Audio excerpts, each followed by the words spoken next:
2024, of course, was a year of sweeping political shifts across the world, from elections reshaping power dynamics to mass uprisings demanding change. And while Donald Trump's election clearly dominates, few transformations have been as stark or as consequential as what has unfolded in Bangladesh, a country that now, I think it's fair to say, stands at a crossroads. The task of stabilizing the nation and steering it towards free and fair elections has fallen, Mohammed, to you. Muhammad Yunus is a Nobel Peace Prize laureate, global champion of microfinance. You and I have been talking about the work that you have done over the past, 25 years, I guess, the first time that I spoke to you, and a man known as the banker of the poor. Your vision is lifted millions out of poverty, and now as chief advisor of this caretaker government, you face quite significant challenges in rebuilding public trust, reviving the economy, and ensuring a peaceful transition of power. Any regrets in taking on this role? No regret, but it's a big task. I was not ready for that. That's not what I'm looking for. Good to see you, Becky, again. And I was concentrating on my work, as I do, on the issues, microcredit, social business, how to transform the economy completely, overhaul the things. In a way, it changes the perspective of the entire world. So while I was doing this, I was designing the Paris Olympic as a social business Olympic, so that it's good for people, it's not just entertainment and so on. And they are very happy to work together to design that. So I was in Paris. I was called back from home that you come back home because this is something happened. You have to take the responsibility of the government. It was just something had happened. The students had hit the streets. Absolutely. And they had demanded your return. Amazing. Students came up, offered their bodies and said, shoot us as many as you want, but we are not going away. You have to leave the country. We have to leave it to the people who deserve to better. And so there's a tremendous outburst against the government. And the students won. The Prime Minister, the previous Prime Minister, she left the country. At that point, I was called to come in to take the responsibility. That's how I got involved with that. The ousting of former Prime Minister Sheikh Hasina, of course, has happened. And there is a palpable anger among the people over the Hasina regime, particularly after some pretty inflammatory remarks from her. Demonstrators just last week attacking her home, or certainly the historic home of her father. How do you mitigate that anger in the short, medium and long term? And can you just talk about the challenges that you do face at present? The first challenge obviously is to bring law and order, because the whole country was up in flame, to get her out of the country. So that they can take control of the country from her, because it's a devastated country. She never held an election for 15, 16 years. She was ruling the country without election. She had fake elections without any voters and so on. Destroyed the economy, destroyed the banking system, and a series of everything. So the people rebelled against it, and that's how it happened. So our first job is to make sure the law and order is established, and then next job is to rebuild the economy, rebuild the society, rebuild the institutions which are completely failed. So this is the process we are going through. In order to do that, we have to go through a process of reforms. So we have created 15 different reforms commission, one in law and order, one in police administration, and the question of constitutional reform, question of election procedure reforms, and so on. So there are 15 of them.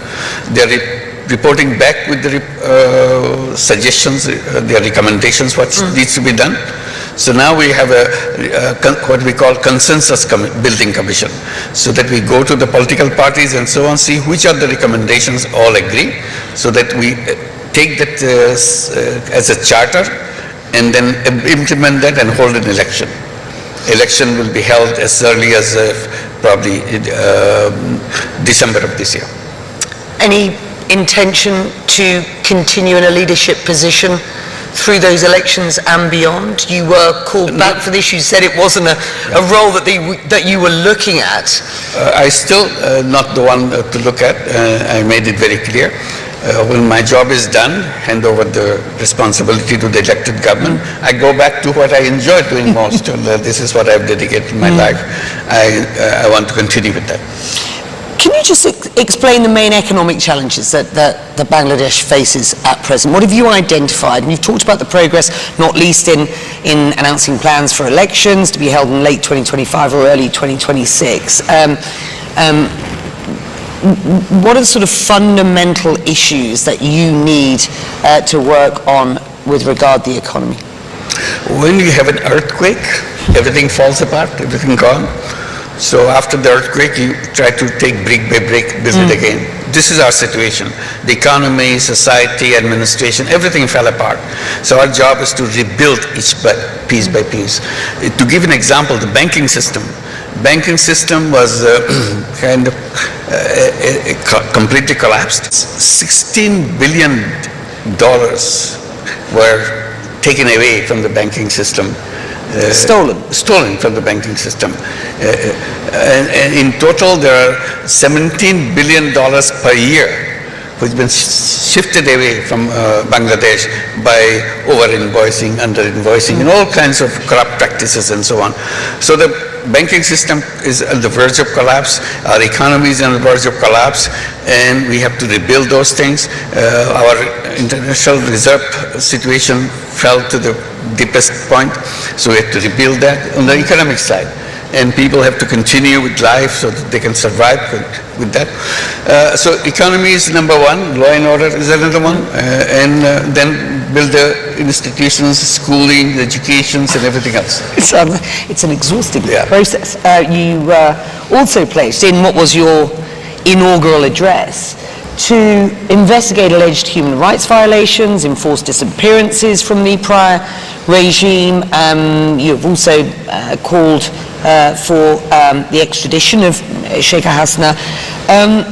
What progress has been made in these investigations? Has India responded to your request for extradition? I mean, what are you doing to address the need for national reconciliation amongst the people while ensuring justice for victims? One, I'm very happy, feel very relieved that the United Nations High Commissioner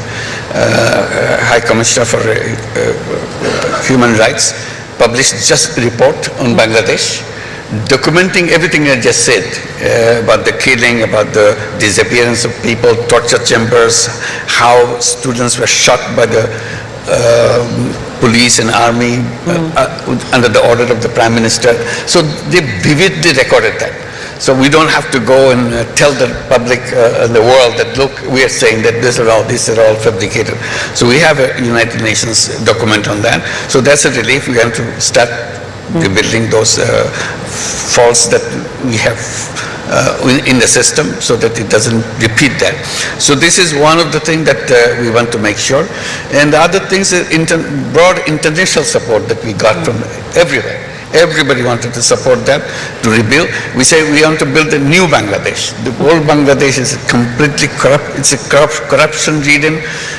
Billions of dollars taken away. We are trying to get this money back. It's a very complicated procedure. That support, Mohammed, was a lot to do with you being in this caretaker position, it has to be said. I've spoken to enough people around the world who have sort of backed you to try and get this job done. So you know, you should be applauded for the role that you have. In your book, A World of Three Zeros... They are very kind of them, pay attention to my appeal to them. And it's the work that you and I have been talking about for years in microfinance, and the work that you've won a Nobel Peace Prize for that counts. You present in your book, and we've only got a couple of minutes, and I just want our audience to hear this, A World of Three Zeros. You present a new economic outlook based on an altruistic sort of sense, a world without poverty, unemployment and carbon emissions. Since the publication of that book, the world has changed. We have a new president in the United States who has adopted a much more isolationist approach. Do you believe that the world is on a path towards an economy that serves or better serves human needs at present? I am totally convinced it's possible. It's possible because we want it. Each one of us want it. Since we want it, we have to bring it out from us to make it happen. I say we do business to make money. That's understood all over the world, maximization of profit. I said you do that. And then on the side you have the charity. You give away money. I said there's a third way. This was missing. So I wanted to install the third one. I call it social business. Business to solve human problems without any intention of making money. If you can give away money, I said, why don't you just invest? Make it as a business. Business to solve the problem like healthcare problem. Healthcare problem can be done in a way, sustainable way, so that you are not doing this health business to make money, but to solve the problem of the people. I raised this question in Corona time, saying all the vaccines that are coming out, this should be done in pharmaceutical companies as a social business, so that you cover your cost, but people get it cheap. So if you want to maximize your profit even on the vaccine, then your attention is very different. You make billions of dollars, but many people die on the way. This is altruistic. Is it also slightly naive? It's not naive. People say, will people be interested in that? I said, of course they will be interested. And how come? I said, yes, making money may be happiness. Making other people happy is a super happiness. You do it, you feel happy. This happiness that matters. It's not about something else. So I said there's plenty of technology in the world, plenty of creative ideas in the world, but we're not using it for solving the problems of the people. All kinds of problems people suffer. So why don't you create businesses like I mentioned, healthcare, education, technology, and many other things.